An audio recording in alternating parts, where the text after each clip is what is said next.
നിയമസഭാ തെരഞ്ഞെടുപ്പിൽ സംസ്ഥാനമാകെ ഉറ്റുനോക്കുന്ന മഞ്ചേശ്വരം മണ്ഡലത്തിൽ നിർണായക തീരുമാനവുമായി CPM. ആദ്യഘട്ടത്തിൽ സ്വതന്ത്രനായി പരിഗണിച്ചിരുന്ന മുൻ കോൺഗ്രസ് നേതാവ് ഷാനവാസ് പാദൂരിനെ മാറ്റി KR ജയാനന്ദയെ ജില്ലാ കമ്മിറ്റി യോഗം സ്ഥാനാർത്ഥിയായി തീരുമാനിച്ചു. ഷാനവാസ് മത്സരിച്ചാൽ BJPക്ക് അനുകൂലമായ സാഹചര്യമുണ്ടാകുമെന്ന വിലയിരുത്തലിന്റെ അടിസ്ഥാനത്തിലാണ് തീരുമാനം. UDFും BJPയും തമ്മിൽ ശക്തമായ പോരാട്ടം നടക്കുന്ന മഞ്ചേശ്വരത്ത് CPM തീരുമാനം നിർണായകമായിരുന്നു. BJP ജയിക്കുമെന്ന ചിത്രം വന്നാൽ UDFിന് അനുകൂലമായി മണ്ഡലത്തിൽ ക്രോസ് വോട്ടിംഗ് നടക്കുമെന്നാണ് രാഷ്ട്രീയ വിലയിരുത്തൽ. എന്നാൽ ഷാനവാസ് പാദൂരിനെ പരിഗണിക്കുന്നതിലൂടെ CPM ശക്തമായ മത്സരത്തിനൊരുങ്ങുന്നുവെന്ന് ആദ്യഘട്ടത്തിൽ സൂചന നൽകി.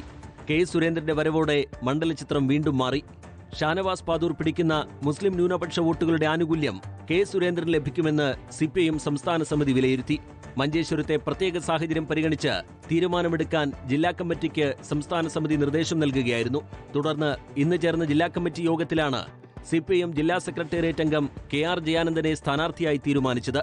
പിന്നാലെ മഞ്ചേശ്വരത്ത് UDF LDF കൂട്ടുകെട്ടെന്ന് സൂചിപ്പിക്കുന്ന ഫേസ്ബുക്ക് പോസ്റ്റ് K. സുരേന്ദ്രൻ പങ്കുവച്ചു. റിപ്പോർട്ടർ, കാസർഗോഡ്.